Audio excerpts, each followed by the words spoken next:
kasi part of our content Yes. sa digital transformation. So, anong app ang ginagamit mo for your task and project management? Well, yun, yung ginagamit ko personally is an hindi ko alam kung merong Google app. Pero sa iPad, I use yung kanban for yung sa kanban board for task management. Kanban. Yun talaga, doon ako hiyak. And then, parang Trello. Oo, parang Trello pagka cloud-based ang Trello yung tawag na. Yun. So, yun ganun ako for project management, for task managing. Yun. Tapos, alongside with that is yung aking bullet journal. Tapos, kalendaryo na. Right. I don't know kung narinig mo na yung savers. Oh, that's something new. Savers. Okay. S stands for silence, yung meditation. A stands for affirmations. V is visualization. Visualization. So part of your affirmation is that after the affirmation, you visualize mo yung morning mo. Okay. And then E is exercise. Like I said, while I'm doing the affirmation, sinasabay ko na. Yeah. Tapos yung R is reading. So instead of reading a book physically, audiobook yung pinapakinggan ko. Or, And then S is scribing. Yung scribing naman, yun yung journaling. Which is yung practice. Yes. So yun yung lifesavers na tinatawag. Alright, so welcome to the second episode of our podcast. May pangalan na. Nakita ko last time pag-post mo What's up, Dre? What's up, Dre? Ano ba yung Dre? Bakit what's up, Dre? Supposedly may isa pa tayong kasama, diba? Si Ray. So D. Dennis, R. Ray, E. Edison. Ayun. So, what's up, Dre? This is another Barik sessions. Barik session pala. Barik session with Glenn Pidik naman. Pero syempre, mawala yung ating yung Pulikans. beer. Yeah, syempre naka-feature yan. Lagi kasi. Yo, kamusta boss? Kamusta ang buhay-buhay? Ayun, okay naman. Medyo maraming challenges ngayong week. Both personal and ating professional life. Operations yan. Naman lang, ganun talaga Hindi pwedeng tumigil. Marami tayong Correct. buhay. Oo nga. Ikaw boss, kumusta ka? Okay naman ako. Actually, may balita ngayon, di ba, na-approve na yung divorce. Talaga? Hindi sa pa lang. I think lower house pa lang Lower house pa lang. Sa Congress, yung divorce bill. Pero at least, di ba, may progress na sa... Maraming matutuwa dyan. Correct. At least, nakasampa na. Correct. Ano bang take mo doon? I mean... Pro ka ba? Divorce? Well, ako naman kasi parang there is always a second chance to life di ba? So, might as well give another life doon sa mga taong affected. Diba? Correct. Well, tayo na lang yata yung country na di ba? Na wala pang divorce. Yes, kasi I believe so because I think Philippines is one of the parang heaviest population ng Catholic. Ito ay against simbahan. Pero labas na tayo dyan. So, pero nag-wonder nga ako na walang divorce pero may nullity. Correct. Anong nullity kasi, ang understanding ko dyan is parang pinapawalang visa yung kasali, di ba? Yes. So, parang walang nangyari. No? So, in reality, in substance, naghiwalay din kayo. Naghiwalay din, yes. So, diba? I don't know kung parang iniba lang yung form. Yes. So, naging nullity tapos versus divorce. Correct. Pero tama ka, yun nga, pag hindi talaga para sa'yo yung partner mo, bakit ipipilit? Yes. So, kasi may nakikita ka niyan, yung mismong family na yung yung children, yung affected Correct. Isang notion dyan kasi is sabi nila, magstay kayo sa family or together for the sake of the children. Yes. Pero in reality, parang you are not being honest with your children, di ba? In reality, hindi ka pala masaya dun sa mother nila or father nila, di ba? Magawa ka ng peking mundo. Sila exactly. lang ang nakakaano. Pero ito pong lahat ay opinion lang namin dalawa. Parang isa tayo ng pinanggagalingan. Ito po ay opinion lang namin. So, I mean, we all have our own point of views and those are all valid. Correct. We, Tsaka yun naman ang one of our objectives dito sa podcast, di ba? Yeah. Pag-usapan din natin yung mga, what do you call that? Mga current events. Tsaka mga news. Ano bang current events recently? Yung bagong curriculum daw ng K to 10. Hindi ko masyadong updated ngayon, boss. Wala akong alam sa balita ngayon.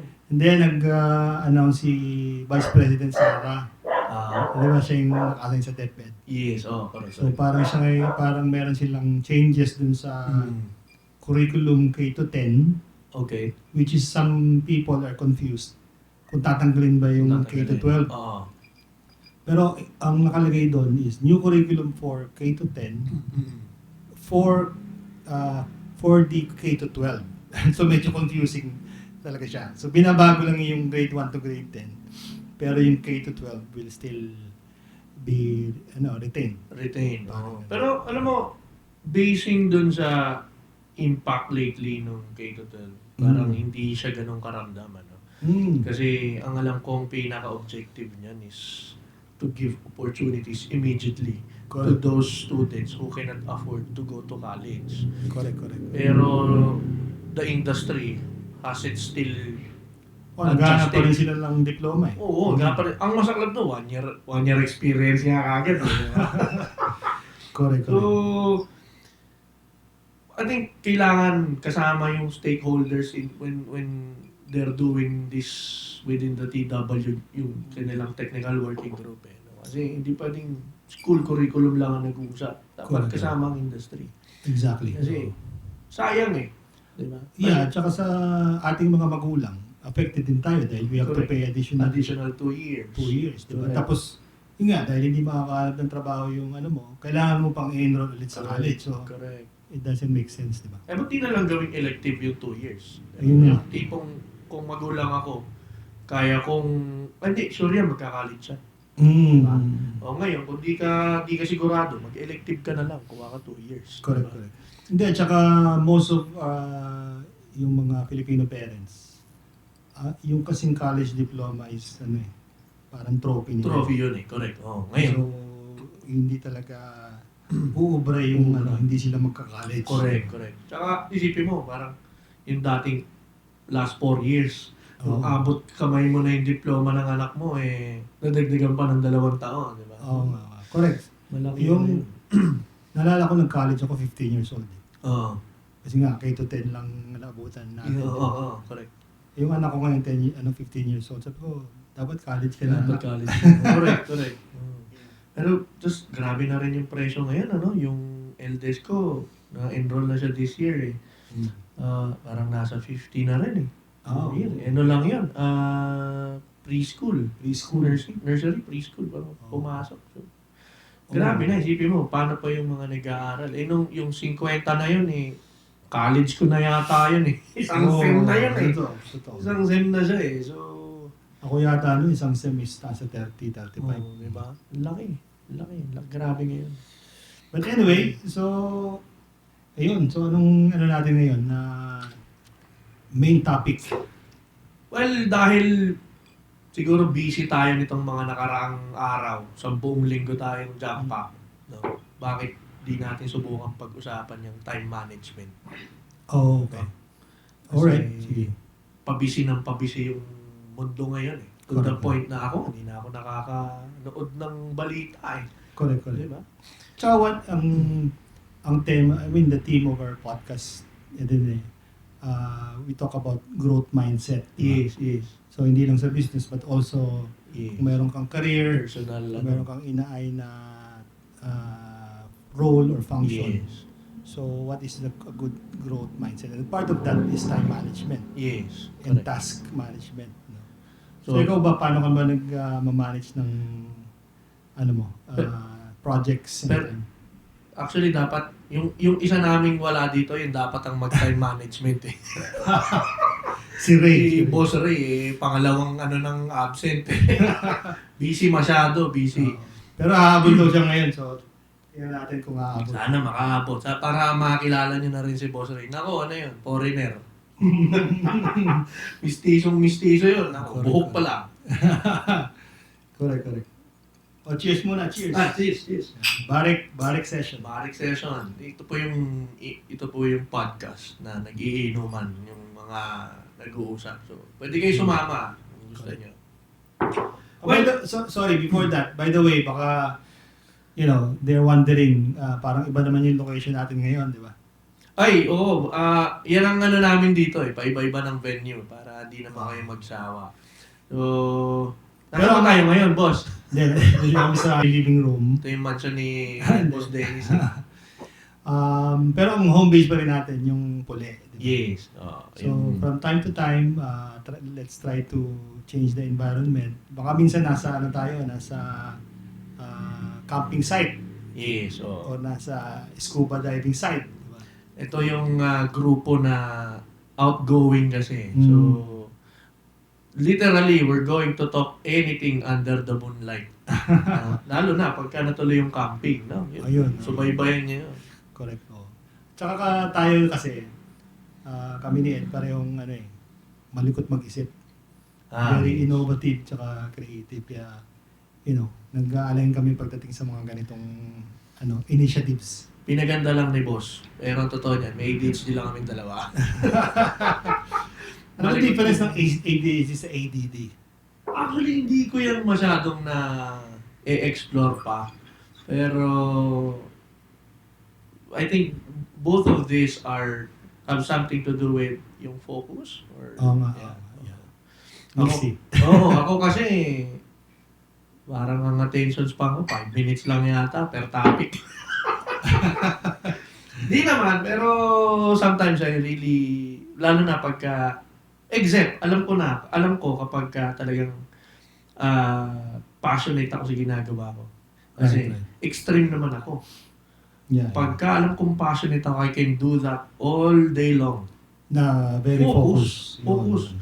I remember exploring web design before when I was in college. Web design ka rin? Oo, nag-try ako magbasa. May mga libro akong web design nun Ganon ako kalikot sa sa isip ko. Gusto ko multidisciplinary ako. To the point na hindi ko namamalayan. Nagiging na ako sa bagay na yon. So, nag-try ako mag-web design. Siguro yung isang araw na nakafocus ako noon from 9 to 6 p.m. Straight yun. Ang pahinga lang kain, tapos bakbak ulit. Yun, nawa ng Diyos, hindi ko rin nagawa. pero, ang nun is, somehow nagkaroon ako ng knowledge. Na ko lang na, this is not for me. Right. Pero at least, when people talk about it, I have base knowledge. Tama. Parang, alam ko yan, mga Dreamweaver. Yan yung mga panahon ko Yan, nabuta ko yan, syempre. Mga panahon ng Dreamweaver, ano pa ba yan? Mostly Microsoft yung gagamitin mo Right. Ngayon may mga Figma. Correct. Tsaka parang mas madali ngayon. Kasi may pwede kang gumawa ng website na drag and drop Right. Figma, Canva, yung mga ganyan. Kasi before talagang coding. Hard coding. Grabe. Exactly. Yeah. So tumalo na tayo. Pero, in relation to that, we're talking about focus, ADHD, ADD, etc. Sige, mabalik tayo. What is like a day in life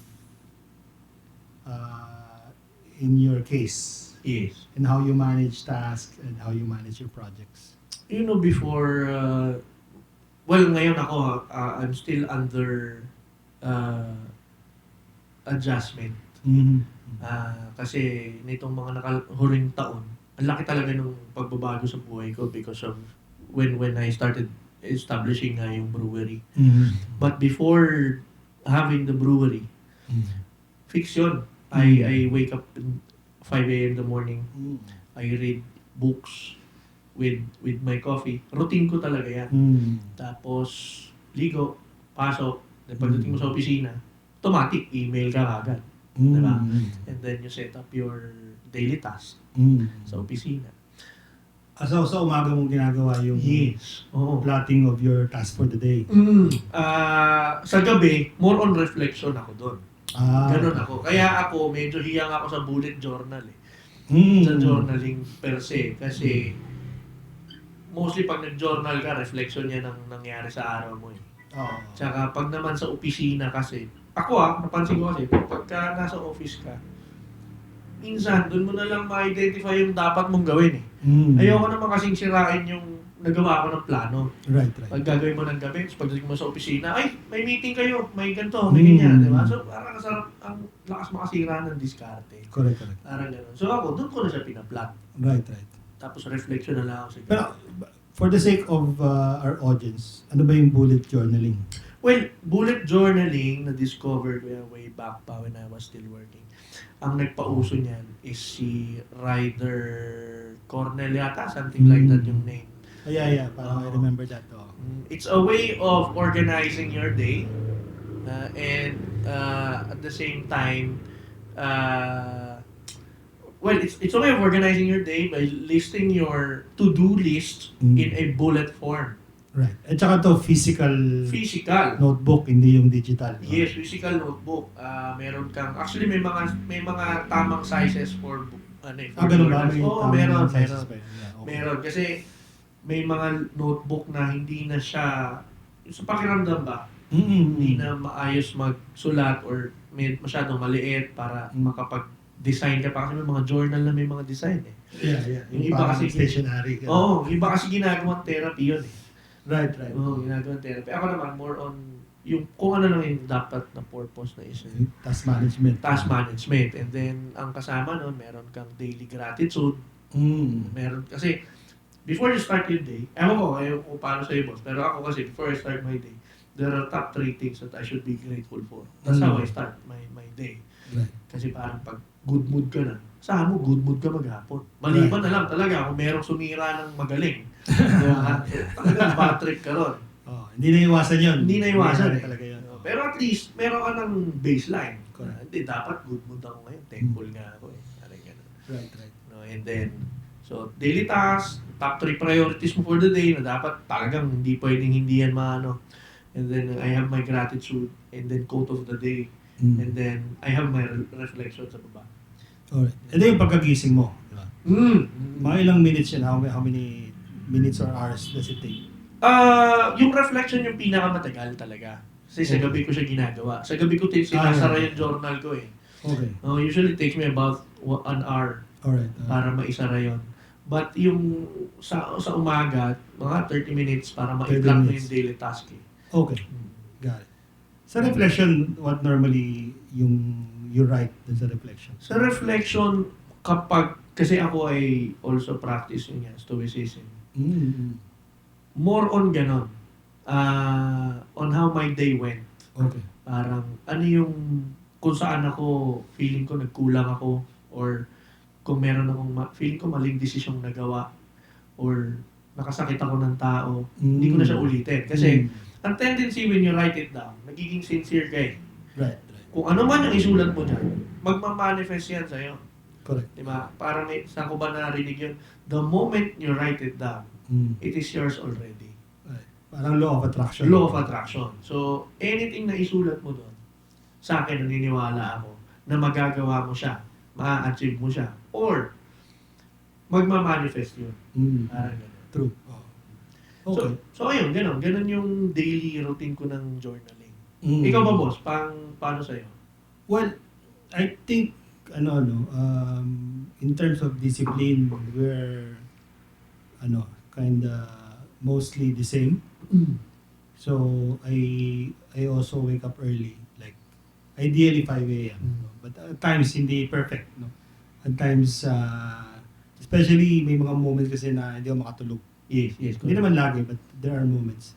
So, medyo nililate ako ng gising. Pero I make it a point na gumising ako ng 5 a.m. Same with you. The ideal morning for me is once I wake up, is I do my, parang a short meditation. Short meditation. It's been a practice siguro in the past 8 to 10 years. Na nakikinig ako sa mga affirmations. Yes, correct. So you can get it from YouTube o kaya Spotify. Yes.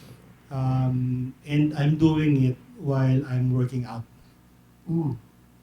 Yeah, there are a lot of mga inspirational, motivational speakers like Tony Robbins, ayan, sina Ryan Holiday. Ayan, Ryan Holiday. And some more, no? Na meron silang mga affirmations. Sina, who's this? Sina Brown, nakalimutan ko. Les Brown. Yan, so yung mga motivational speaking. Like you said, parang you want to start your day right eh. Correct. Kasi not all the time you wake up na maganda yung mood mo. Pero once you listen to that, nagbabago yung frequency mo eh. Diba? Yes. Meron ding tinatawag na, what do you call that? Yung parang frequency. Mga binaural. Yes, oo. I use that. Oo. Ang theta binaural if I want to focus. Right. Yes. May mga ganyan eh. May binaural na pang build ng energy. Yes. Pang build ng mood. Meron ding kung gusto mo ng deep focus. Yes. May certain frequency for that. Hindi ko kabisado pero ginugoogle ko lang or YouTube. Actually, yeah, may mga ranges yan na parang equivalent sa mga light spectrum. Right. So merong theta, may gamma, may beta ray. Correct. Ganyan. So yun, I do it mostly. No, not perfect again. Siguro in a week, mga 4 to 5 times a week. Yes. That I do that. Again, while I'm working out. Siguro initially, mga 10 to 15 minutes na meditation. I make it a point na hindi ako tumingin sa mobile phone pagkagising. Kasi once na tumingin ka sa mobile phone, distracted ka na. Yes. But again, hindi ako perfect. So, before, pag hindi ko siya nagagawa yung mga discipline, naiinis ako sa sarili ko. Frustrating, Pero ngayon parang recently, parang hindi na ako ganun ka-serious in terms of being, ano bang tawag doon?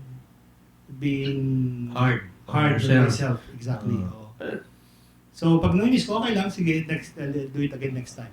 So, yun. So, but ideally, magawa ko yung short meditation, affirmations, workout.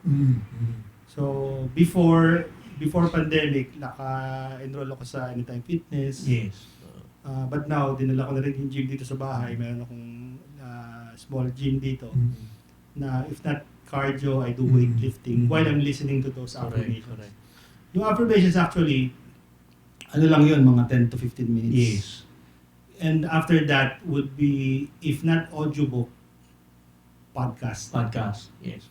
Kasi wala na akong Oras. Kasi pag magbabasa ako, so ginagawa ko parang Multitasking. Yes. While working out, nakikinig ako ng podcast. Anything na interesting for me. Yes. Ako naman, from when I drive from Batangas to Manila, doon ako nagpa-podcast. Yeah. So, minsan I do my meditation in the car na. Ano mga podcast na pinapakinggan mo? Well, mostly mga motivation din eh. Recently, ito, naging daily habit ko na. I'm listening to Earl Nightingale. Nakikita ko. Earl Nightingale. It's very good kasi it teaches you how to manifest things. Doon ako talaga nabubuhayan. Right. Kasi even yung tone of voice, very uplifting. At the same time, calm. Tapos, talagang magaganahan kang magsimula ng araw. No? Pero, napansin ko kasi boss, dun sa, sa kwento mo. Sa mga hindi po kasi nakakalam, si Boss Dennis, maraming kumpanya yan. So, most likely, yung kanyang routine, gumagana lang sa mga may sariling oras. Pero, kung kayang tatanawin, boss, paano yun? Sipin mo, empleyado. Diba? Well, paano ko gagawin yan sa umaga? Ang goal ko ay makapasok muna ako sa opisina. Well, pareho, actually, regardless naman kung you're an entrepreneur or an employee, pareho rin naman ang oras natin start ng work. It can be either 8 a.m. or 9 a.m. So pareho tayo, ang start natin kanina is, we wake up early. Diba? 5 a.m. Yes. So from 5 to 6 or 5 to 6:30, you have some lead time to do those things before you start working, di ba? Before you Correct. start having breakfast or, you know, preparing for work or showering, etc. But, kumbaga, I'm trying to do those discipline para before ako mag-work, tapos na yung araw ko. Correct. Tama. I agree. Diba? I agree. I agree. So, and to be honest, yun yung nagpa-survive sa akin eh. Dun sa mga hardships and challenges sa business, di ba? What if, siyempre, hindi naman tayo laging uuwi ka ng on time. Paano ang ginagawa mo pagka yung tipong, nagkakasiyahan kayo, umuwi ka ng 1:00, 2:00. So, paano ka nag-a-adjust dun sa araw?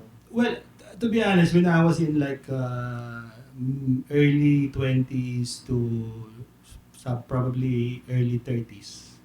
So that age range, Adventurous yun. hindi talaga maiwasan Correct. yun, di ba? Yung sinasabi kong discipline kasi na yun, I think tama yung math ko eh. I started about 8 to 10 years ago.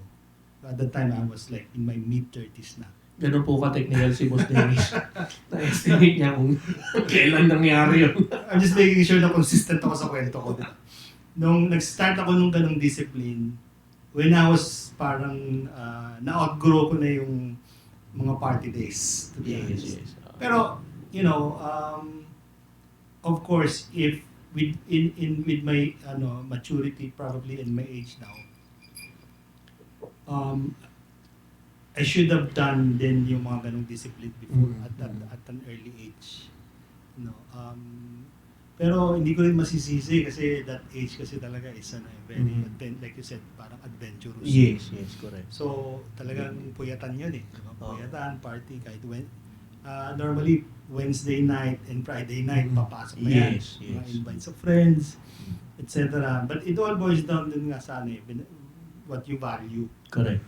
Diba? If you are someone who's like eyeing for, a big achievement, Yes. I think it's important na may ganung klaseng discipline. Correct. Discipline talaga eh, no? Right.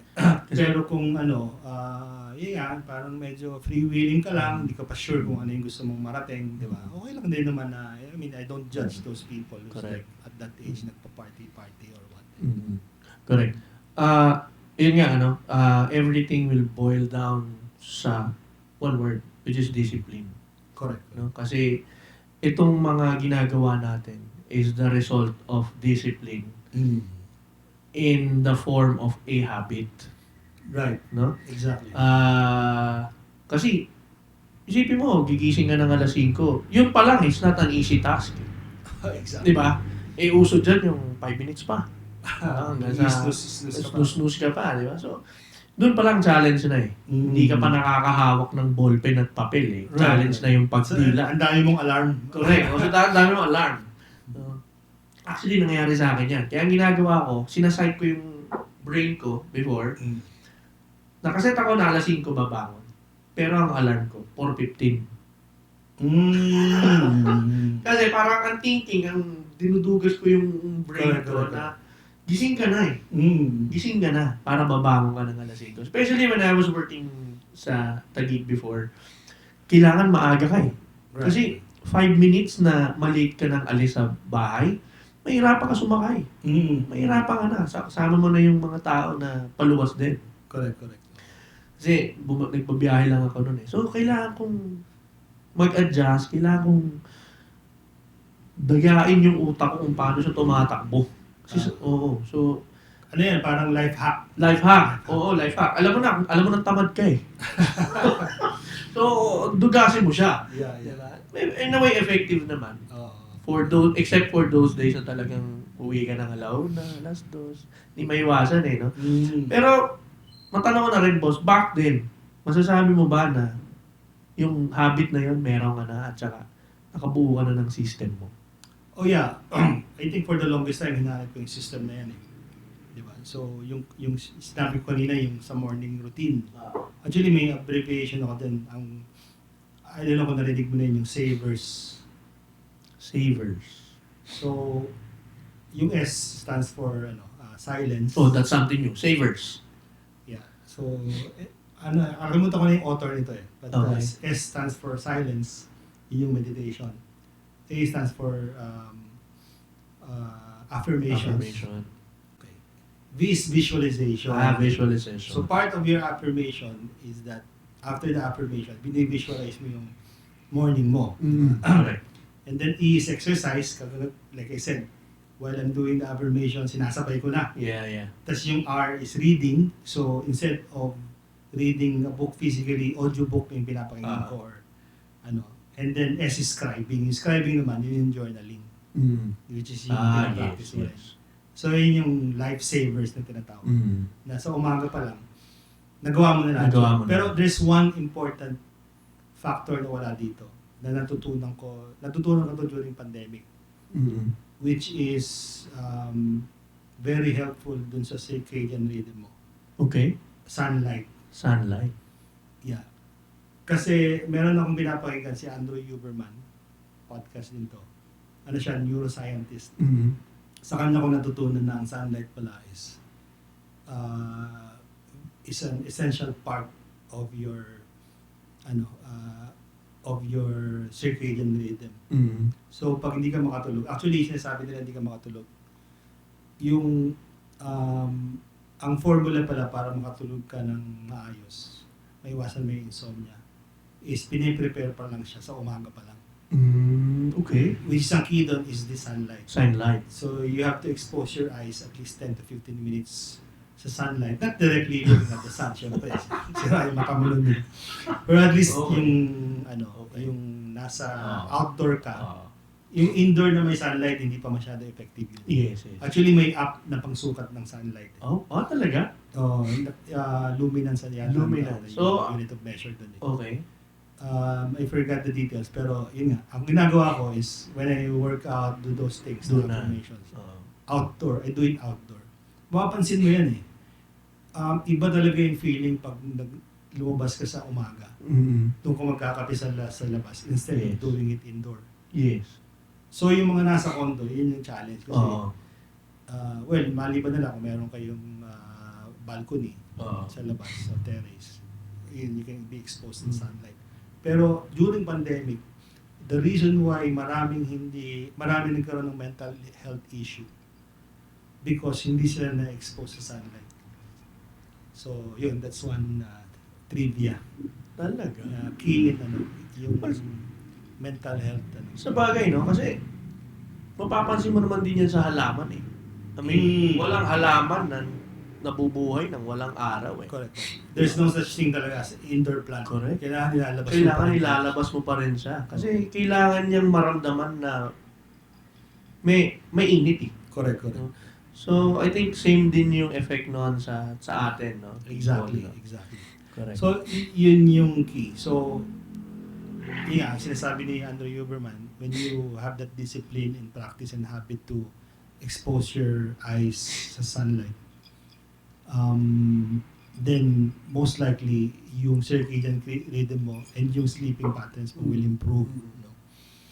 So yun, so basically that's the morning routine. So after that would be of course work na. Yan. Okay, so ang question ko sa iyo now is that naunahan mo ko. Ano naman yan give and take. So sa work, okay, ano ba yung parang general principle when it comes to work, projects and tasks? Well, before, I just cross out without prioritizing. But eventually, you'll realize, minsan meron kang mga task na nagagawa na hindi naman pala kailangan pa. Right. So, it's a waste of time na dapat nagawa mo siya sa mas kailangan ngayon. Right. It happens sa akin. Actually, mangyayari pa rin sa Kasi minsan, mali ka ng judgment na akala mo, kailangan mo. Kailangan mo na. Pero pagkatapos mo sa akin, pwede palang hindi pa. Parang ganun. So, what I did was, yun nga, employ yung priority matrix. So, makikita niyo po yan when you search sa Google, sa priority matrix. So, nandun yung urgent, kung pwede mo siyang i-delegate, kung di naman siya masyadong urgent, pwede mo Ano yan? Parang quadrant. Yes, yung 4 na quadrant yun. Right. So, pwede nyo pong gawin yun. So, I do that. Priority matrix. Mm-hmm. And then, to monitor yung daily task, I use the kanban board. It's a Japanese way of... Ako medyo inclined ako sa Japanese discipline kasi I really love how they work. Na-notice ko kasi, even yung first podcast natin, you always mentioned sa Japanese. Sa Japanese naman, yung Ikigai in our first podcast. Well, ako kasi I firmly believe in the discipline of the Japanese people. Kasi matitrace mo yan way back Isipin mo maghaharakiri sila para for the sake of their master. Di ba? Hindi, papatayin ko na sarili ko for Japan. Parang gano'n. So, merong discipline na na-instill sa kanila Actually, na-impress nga ako sa Japan dahil, yun nga, di ba, sa Japan, in Tokyo, specifically, you can leave your bikes. Yes. Di ba? Without locks. I mean, when I was there, I used the train. May mga train station, may mga unmanned train stations doon. Right. Especially doon sa mga provinces, mga prefecture. May mga unmanned train station. Tapos, doon sa labas, daming bike. Correct. Daming bike na. Saan ano to? Pray for all ba ito? Pwede pa itong gamitin? Pinapark lang nila na walang lock. Nakatiwangwang lang. Tapos, yung mismong train station, walang tao. Correct. Parang pagdating ko nga doon sa train station, paano gagawin ko rito? Paano bibili ticket? Magugulat ka. Grabe yung discipline and trustworthiness ng mga Hapon. Correct. So, ayun, I try to imbibe yung ganong culture nila. Pero hindi naman yung toxic na kasi I've worked in Japan for a couple of weeks din. Inoferan nga ako dun Sabi, sige dito ka na, kami nang bahala sa visa mo. Kami nakasikaso yun all. Tapos libre pa yung lodging ko. Libre pa. Anong work yun? Sa brewery din yun. Nagkaroon ako ng apprenticeship sa brewery back then Tapos, siguro nagustuhan yung performance, passionate, ganyan. Alam mo ng mga Hapon mahilig yan sa mga kung saan ka may puso. Importante ka na, puso Right. Regardless kung anong discipline ka galing. Basta meron kang puso. So, inoferan ako. As in, maganda ang offer. Rank and file ako nun Kala lang sinasahod ko. Tapos biglang ganun. Kaya lang, nung binalikan ko yung trabaho ko, sabi ko, di ako tatagal dito ng siguro 3 buwan pa. Kasi, papasok sila ng alas 8. Ang uwi nun, 1:00 na ng madaling araw. Oo, iba yung discipline ng Tapos, meron silang culture na hanggang nandun ang iyong senpai. Yan yung senior. Di ka uwi. Tama. May mga projects kasi ngayon na Japanese Kaya, I mean, natatawa ako kasi they are like, parang, not naman imposing, but they are suggesting na to work beyond project kahit Sabado-Linggo. Yes. Still, di ba? So, you're in the Philippines. You're not in Japan. Yes, correct. Yun, gano'n. As in, kaya nga pag morning doon, siyempre, magbabatihan ko gozaimasu, gano'n ka. Ako lang yung lively doon kasi ako lang yung nakaka-uwi on time Sila pag parang mga robot na, gozaimasu na nga lang maririnig mo gozaimasu. Parang sa akin, hindi ko kaya. Tapos pag trabaho talaga. Di ba tayo dito sa Pilipinas? Tatrabaho ka pag-usap ka pa sa katabi mo Doon, di ka walang pansinan unless trabaho yung concern mo. Right. Pero kung hindi, pansinin yan. May nakikita nga ako sa social media na yung mga Japanese sometimes nagpa-pass out sa train. Yes, Or dyan sa streets, di ba? Dahil sa work. Uso talaga sa kanila natutulog sa gitna. Kasi bagsak. Pero at least, okay sa kanila. Walang, di ba? Walang mangyayari sa yung masama. Baka iuwi ka pa kung alam yung bahay mo Ganon. Pero hindi ko na-experience kasi my first job was in a Japanese company. As a programmer. Hindi ko na-experience yung culture na yan. Baka normal sa inyo yung nag-overtime. Hindi naman. Pero hindi ko siya na-experience. Yun, ako, grabe. Yun, doon. Minsan, 1 o'clock, 2 a.m. Sinasara talaga nila. Tapos, maya-maya, bukas na naman. Kasi, feeling ko nga, since batch type sila, para maging tuloy-tuloy, pagdating ng alas 2, 1:00 ng umaga, nagpapainit na sila ulit ng bagong tubig. Tapos, pagdating ng alas 8, rekta, banan. Halo ng gano'n. Dire-diretso. Kasi sabi ko, yung mga nililinis kong tangke doon, hindi na uubos eh. Grabe, talaga araw-araw kami gagawin. So, going back dun sa task management, siguro for the sake din ng, kasi part of our content is, sa digital transformation. So, anong app ang ginagamit mo for your task and project management? Well, yun, yung ginagamit ko personally is an hindi ko alam kung merong Google app. Pero sa iPad, I use yung kanban for, yung sa kanban board for task management. Kanban. Yun talaga, doon ako hiyak. And then, parang Trello. Oo, parang Trello pagka cloud-based ang Trello yung tawag nun. Yun. So, yun ganun ako for project management, for task managing. Yun. Tapos, alongside with that is yung aking bullet journal. Tapos, kalendaryo na. Right.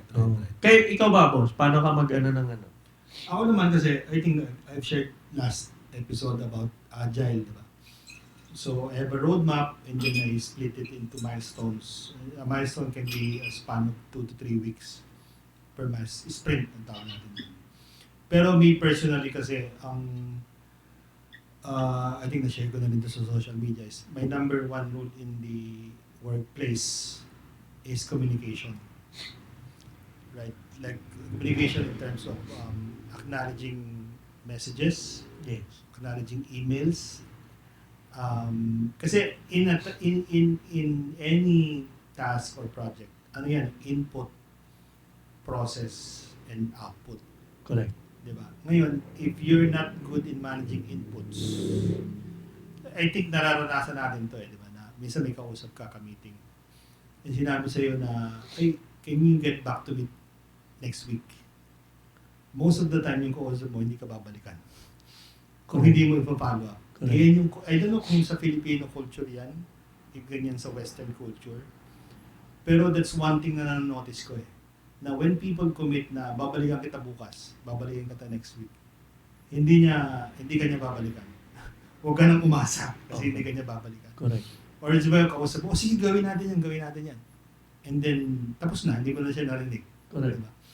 So, yun yung sa akin, yung discipline of managing inputs.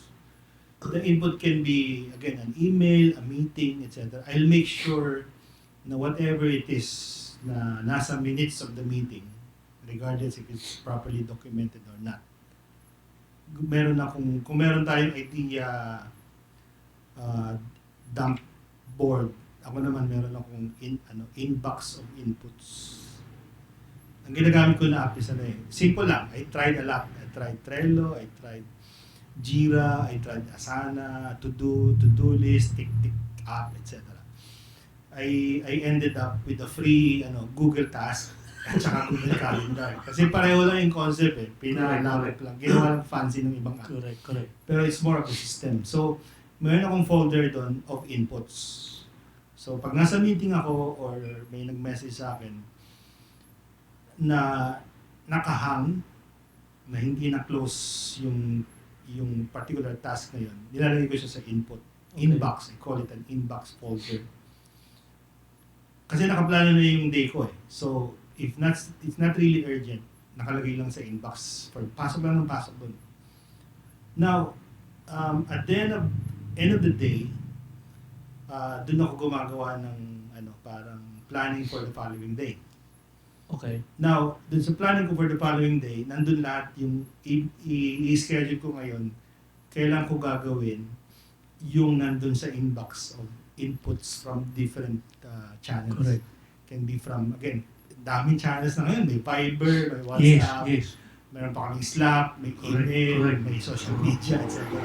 So yun, I plan it out.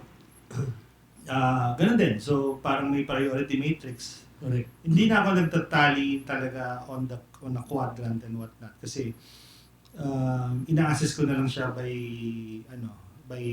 my mind. Na ito gagawin ko bukas, gagawin ko next week, ito gagawin ko ganyan. Now, if the task, kasi some task kasi parang follow-up lang. Diba? So meron ako tong parang follow-up list. Pero there are tasks that it will require deep focus. Normally, pag it will entail more than 30 minutes, Okay. ilalagay ko na siya sa Google Calendar. So, So you don't put everything in the Google Calendar? hindi. Normally kasi ang practice ng mga tao, naglalagay ng Google Calendar for meetings. Correct. Pero I put Google Calendar for deep focus. So for example, I need to draft a proposal that will take me 1 hour or more than 30 minutes. Ilalagay ko na siya sa calendar. Kasi if not, then somebody might book a meeting at that time slot. Correct. Diba? So ilalagay ko na siya sa Google Calendar to make sure that I'll be focused in this particular task. Correct. Parang ganon. So, dun ko ginagawa yung sorting, yung at the end of the day. Pinaplan out ko na siya for tomorrow or it depends on my Google Calendar. So, like I said, Google Task and Google Calendar. Google Task is for the inputs and mga short tasks. It will require me about 10 to 15 minutes to do. Like mga follow-ups, etc. Or delegation.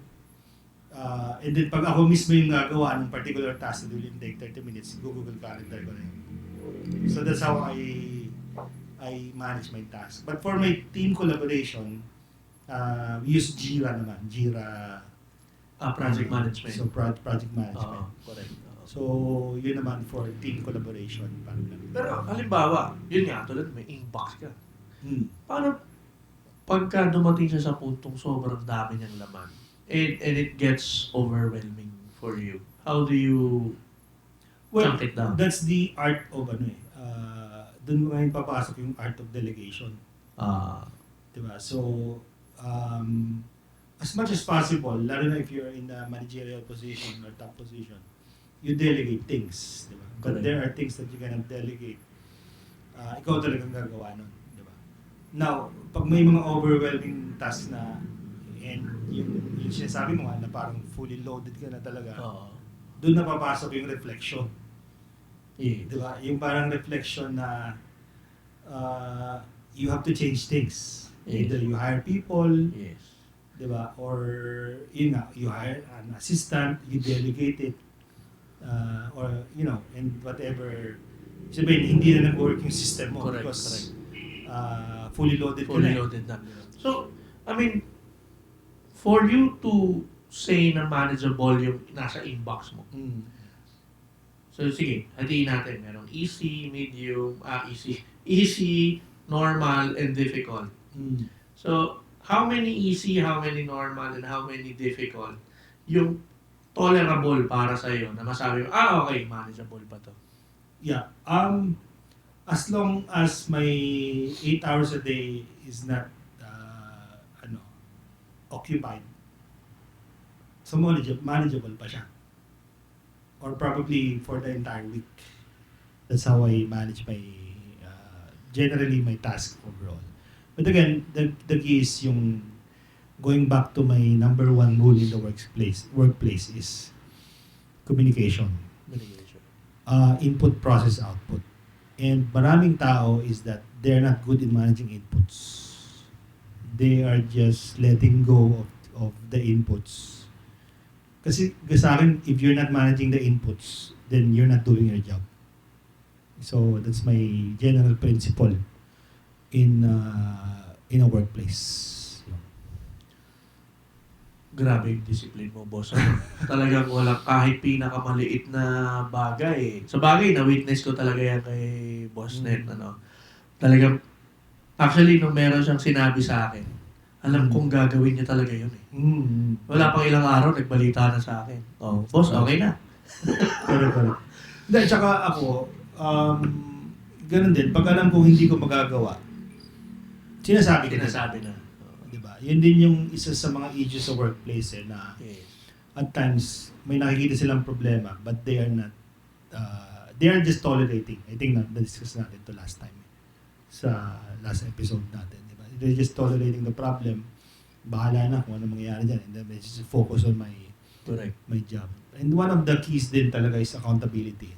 Yes. If you are not accountable, if you don't have that values of having accountability, lalo na if you're in a managerial position,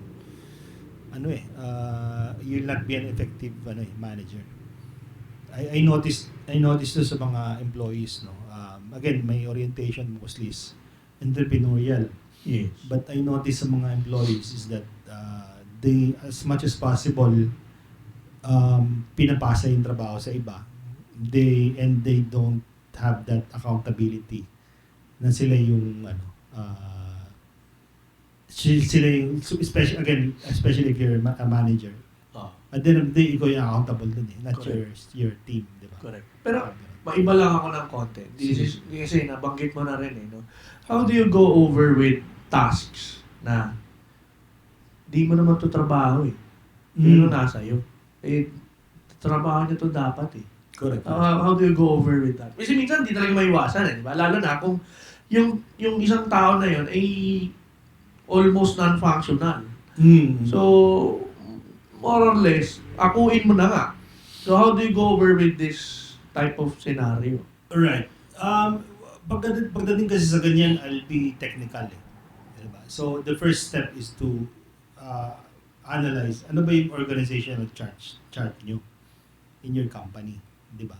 And siguro you actually, na-experience ko yan recently, no?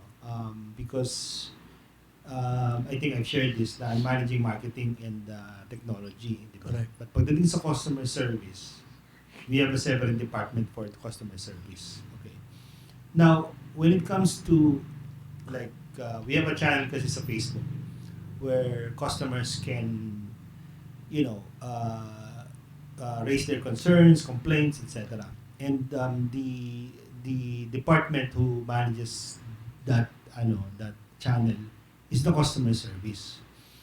Pero we noticed na yung customer service is not on top of yung managing the Facebook Messenger channel and yung parang chat channel namin. Correct. And I told my team na kasi I learned na yung customer service person na naka-assign dun sa chat channel is naka-leave pala. Okay. No. So, to me, sige, while we are having challenges, by interim, i-take muna natin sa marketing kasi it will affect our brand Yes. and reputation. Yes. Diba? So, in reality, hindi namin trabaho yun. Correct. Or hindi ko trabaho sa marketing to attend to that. Pero I took over that knowing na this is just temporary. Okay. Kasi to help the organization na alam kong may lapse diba? So what I did was to escalate it. Escalated sa customer service department head. Now, if the customer service department head is parang not resolving the issue, then I escalated to the higher management. Yes. Diba? So sa akin, walang politika, I'm just purely objective na based on organizational chart, if that department head is not resolving the issue, Yes. then I have to escalate it to the person on top of Correct. that person. Correct. Diba? Now, kung wala ka naman escalatean, wala na akong magagawa. At least I did my job. Yes. Correct. Pero the way you talk, no, parang walang mintis, baga 100% yung ating performance. So hindi ka na with your current system. By the way, guys, when we say about systems, ito yung mga ginagawa natin during our day. No? So, Right. Kasi everything is about systems. Sa kanya ko rin natutunan. Mga processes. So. Everything is about systems and processes. No? So, yung routine mo sa araw na yon. Right. With your current system, walang kang namimintisan or walang nakakalusot na ganung issue sa'yo. Well, sa akin, like I said, I think na-share ko before na medyo OC ako Okay. Diba? As much as possible, Correct. idealistic ako Kung ano yung wala akong mamimiss dito dapat. Diba? Kasi ang orientation ko kasi more of a high level. Ang analogy kasi ng isang organization is like parang relo, di ba?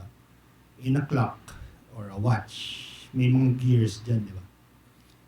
Iba-ibang klaseng gears yan. I don't know the technicality of that, pero may malaki, may maliit, etc. Yes. May isang magmintis dyan, hindi tatakbo yung organization mo. Correct. So that's my thinking, more of a high level, na pag may namintis dyan, may department na may mga lapses, affected lahat domino effect yan. Pag hindi nag-produce yung sales, walang tatrabuhin sa operations. Walang cash inflow na papasok.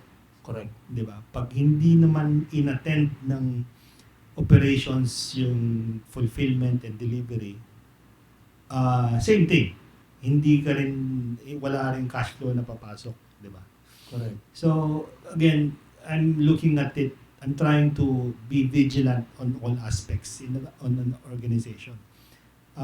Yes, you should stay in your lane, pero pag may nakikita kang aspect na may problem, ang mindset ko kasi is that hindi ko naman hindi ko naman department yan, Yes. pakikialaman. Kasi, ako, ganun. Di ba? Kasi kung ganun ang mindset mo as an employee, pag nag-fail yung organization, sino man tatamaan? Ikaw din. Correct. Sabagay. Diba? Pag nawala ng pera yung nagkaroon ng problem yung cash flow ng company mo, affected ka. Baka makasama ka sa retrenchment. Correct. So, that's my mindset, di ba, pagdating sa organization. If you're an employee, of course, iba yung mindset mo pag nasa top or you're the CEO or the business owner. Correct. Ang tawag dito, syempre, as a business owner, talagang natural for you to solve all aspects in business. Yes. Di ba? Pero I'm speaking in an employee's hat na dapat ganun yung mindset ng lahat, ideally. Otherwise, dun papasok. Kasi it's all about culture. Which is leaders pa rin ang nagpa-practice niyan . I mean, nag-mold ng culture ng organization. Magandang topic yata next meeting sa leadership Leadership and culture building. Leadership and culture building. Well, having the system, so, paano yan? Pag tapos na yung araw, nagawa na natin yung task and all, ano na yung pagkatapos nun?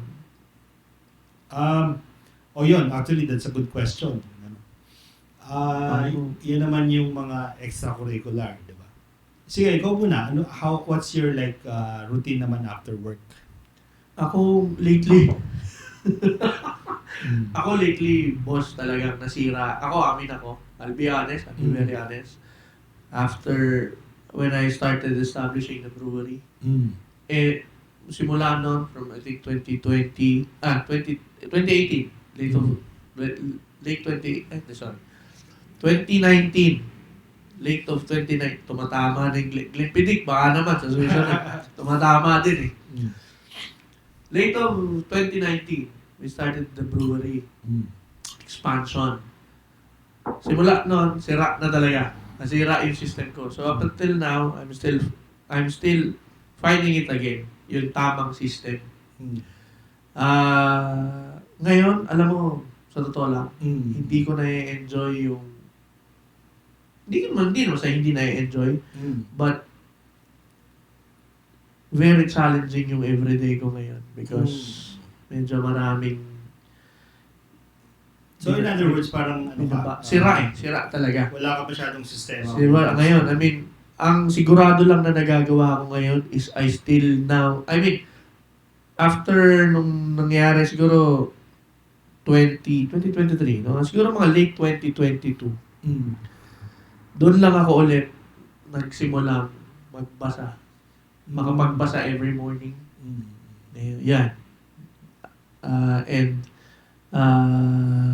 slowly, yung aking daily task, journaling, is naipapasok ko na ulit. Kasi talaga, nung tumama yung pandemic, as in, grabe. Sira talaga yung diskarte and all. So, I mean, I'm now, to be honest, I'm still in pieces. So, unti-unti ko siyang pinupulot ulit. But I'm happy and I'm glad and very blessed that there are people like you, boss, no, helping me na mabuo ko ulit yung sarili ko. Hindi, sabi ko sa inyo, guys, di talaga siya ganun kadali. Kasi nasaktuhan talaga eh. Yun yung pinakamalaking project ko sa buhay ko eh. I mean, actually, I think the good thing about your mindset is that meron kang awareness. yes. I think Yes. yun ang start ng lahat eh. Yes. May awareness ka na you have been derailed and Yes. you're now in the process of rebuilding your systems Yes. and personal personal quality of life. Parang Oh yes, actually ano siya, nandyan, yun yung tumatak eh, nung nagkaroon ako ng prof sa NTREP, when I was taking up masters sa UST. Meron yung tinatawag na AAA of management. It's the awareness, Right. the acceptance, and the acknowledgement. Once maging aware ka, kailangan mo na siyang i-accept. Ito yung problema eh. Aware ka na. Ito problema. Ngayon, i-accept mo. Kasi when you accept that there is a problem, ando na yung resolution. Correct. So, Ang problem kasi sa iba, wala silang awareness. walang awareness. So, well, yung iba, aware sila, pero di nila matanggap. No? Yeah, tama. Kasi hindi ka makaka-move forward kung hindi mo tanggap yung problema. Wala acceptance. No? So, ayun, ako, I'm starting to rebuild myself again. I'm very blessed naman that there are people na nandyan to support and help. Kasi, yun, iba rin kasi yung mindset natin ngayon. Meron ng mga maliliit na kailangang suportahan eh. Correct. So, ako, yun ang pinaggagalingan ko. But, hopefully, mabalik ko yan. Kasi before, when I achieve yung brewery na mapalaki siya, bago yan, ang routine ko talaga I work out at least pinakamababa na yun 3 times a week. Umabot ako sa everyday. I mean 5 times a week. Right. 2 days rest ka dapat eh. Correct. Naabot ko yun na talagang kailangan. So somehow I think back then I have a balanced life.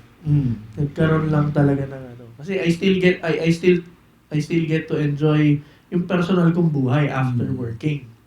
Diba?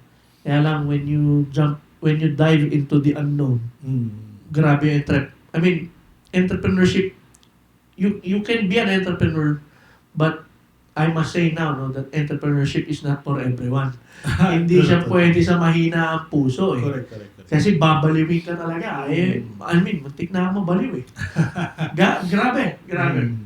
Kaya lang, you know, in all those challenges, wala namang ibang way yan kundi daling ka pataas eh. Exactly. Ang kailangan mo lang naman eh, magpatuloy sa buhay. At saka sabi niya, that will make you stronger. Yes. Hindi ka niya napatay, most likely, yung susunod. Ibig sabihin, mas strong ka na kasi hindi ka niya napatay. What does not kill you makes you stronger, di ba? Exactly.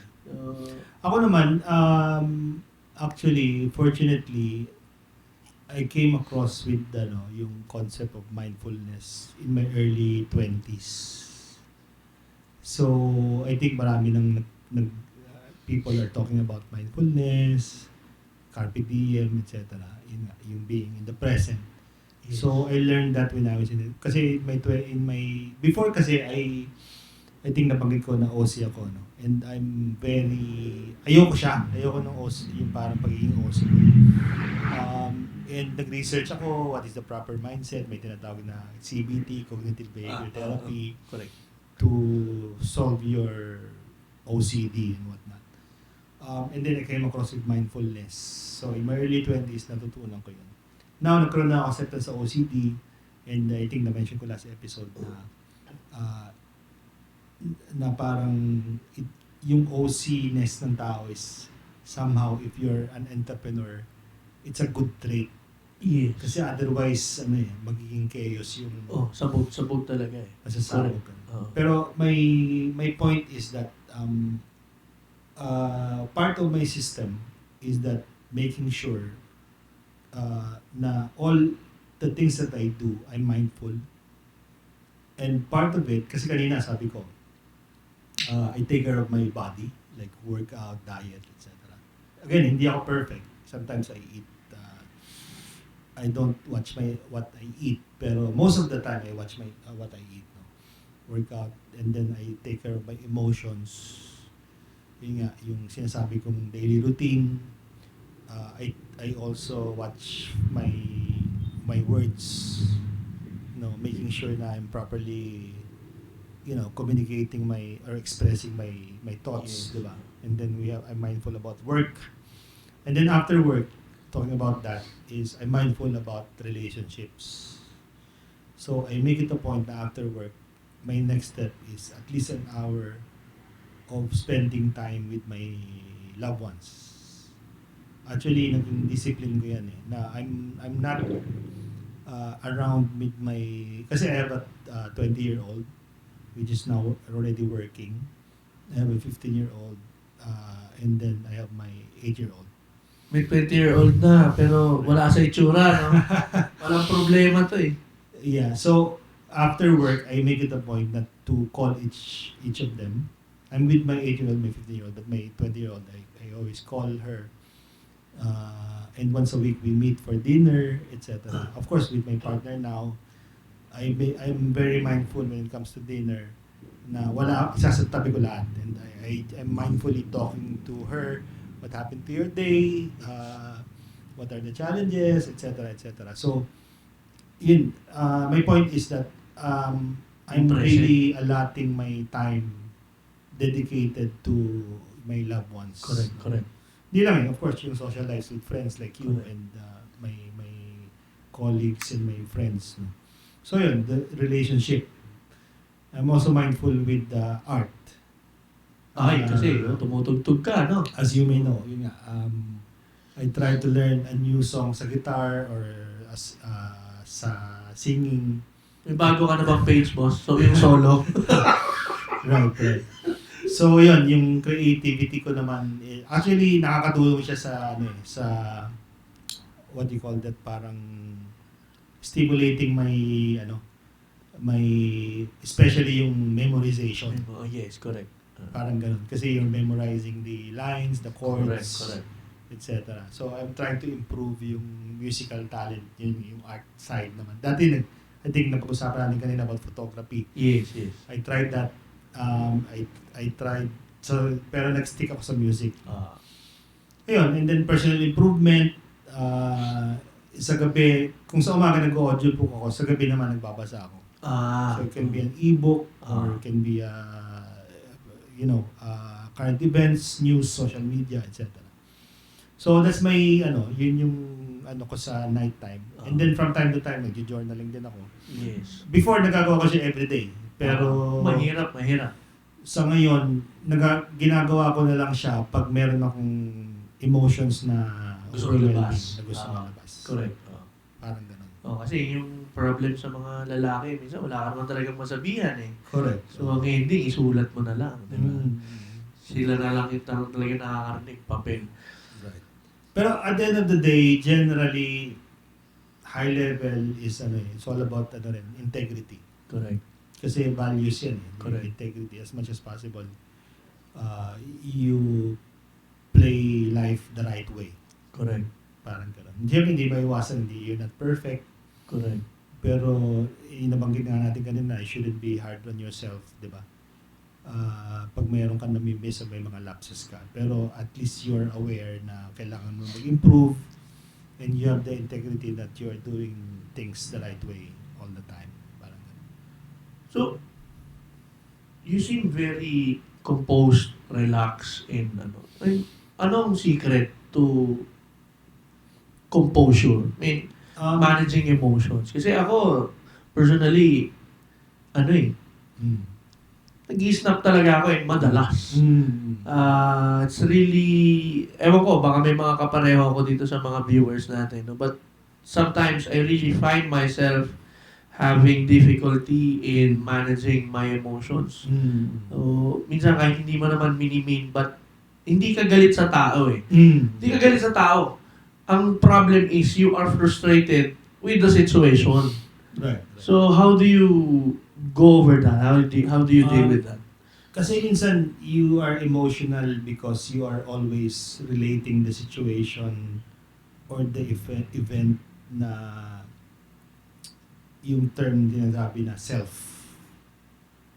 Na ikaw yun. You own it. Parang ganun. Ang mindset ko dyan is... so parang it's, parang siyang, you're being too hard on yourself again.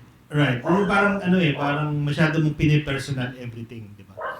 Ang mindset ko dyan is like, pag meron kang analogy dyan, parang, di ba, if you're in an airport, di ba may conveyor, Yes. di ba, tapos may mga bags, di ba? So, if you are watching those events and scenarios, like bags in a conveyor belt, madidetach ka dun eh.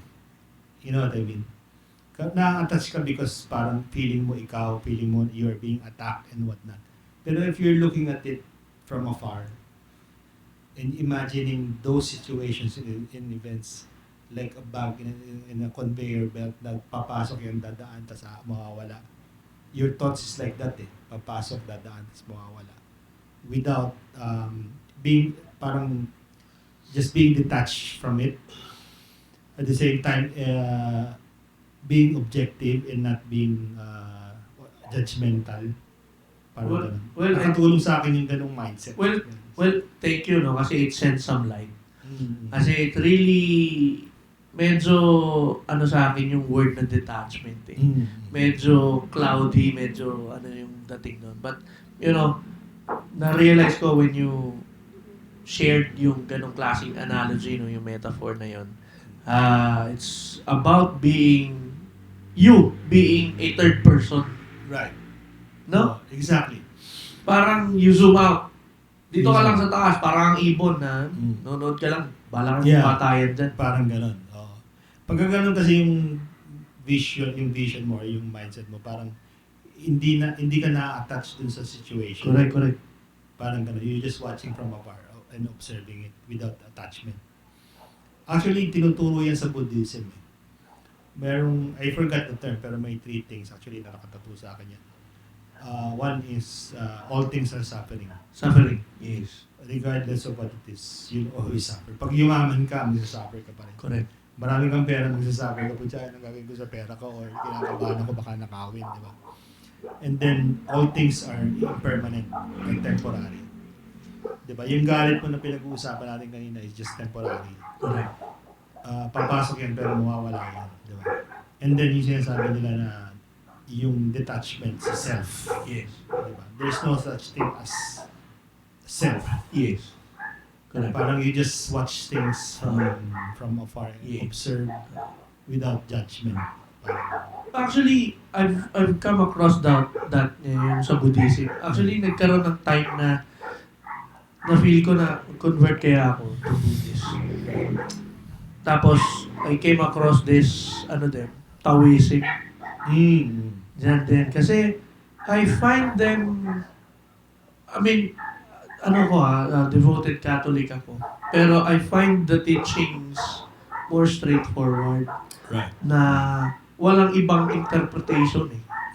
Kasi, like for example, Taoism. Oy, andiyan na si Ray. Andiyan na! Mga isang oras kalahati na kami. Boss! Alright, that's it kasi may bisita kami. See you in the next episode. Dumating kami. Ito na yung foreigner, late.